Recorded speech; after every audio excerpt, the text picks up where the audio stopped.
from the east. David Chater, Al Jazeera, Transnistria.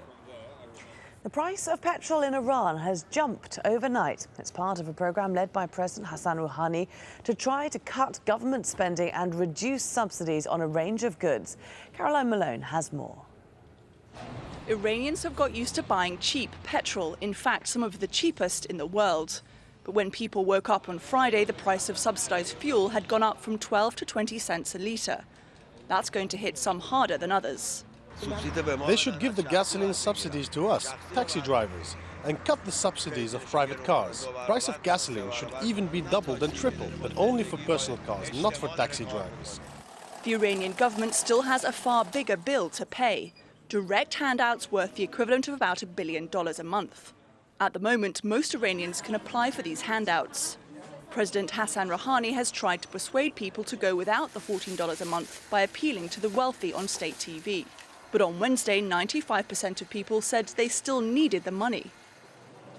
The economy has been hit hard because of US and European sanctions over Iran's nuclear plans. Inflation went from almost 9% in 2010 to 40% last year. A quarter of people are unemployed, and the cost of living remains high. People are likely to feel a pinch with higher petrol prices, and they say they're not prepared to give up the aid that they've come to rely on. Caroline Malone, Al Jazeera.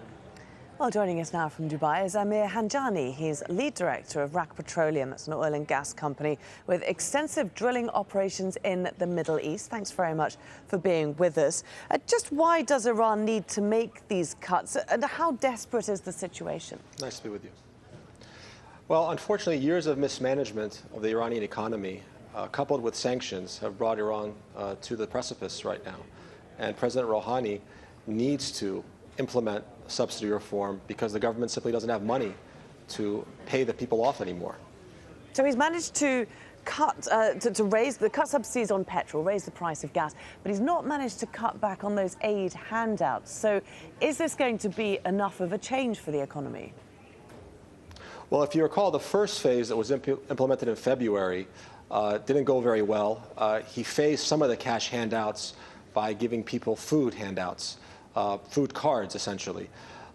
This time around, it's across-the-board subsidy reform by weaning off people from very cheap oil prices, very cheap petrol prices. He has to do that in order to pay the government's tab, pay the bill. The coffers are very low, been hit hard by sanctions, and Iran's chief source of revenue is the exporting of oil, and they're not exporting as much oil because of sanctions now.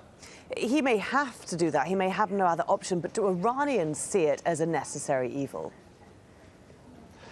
I think the Iranians know that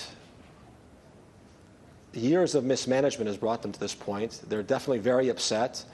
The average Iranian doesn't make much to live on, and therefore having the price of gas, an essential commodity, go up 60–70%, as has been indicated that it will be going up today, will hit them hard. So it's going to be very unpopular, but it's a necessary pain that they have to endure, unfortunately. Can they expect, or can we all expect the situation in Iran to improve as it starts coming in, as it appears to be doing so from the cold? Well, there's long-term structural issues that need to be addressed. First of all, Iran has to sell its oil back on the free market without the imposition of sanctions. With Iran able to export oil at full capacity, that'll increase its revenue. As sanctions are gradually lifted, the Iranian economy will improve, and hopefully inflation will be tamed. But there's a long way to go until that happens. Absolutely. Amir Handjani, thanks very much for joining us there from Dubai.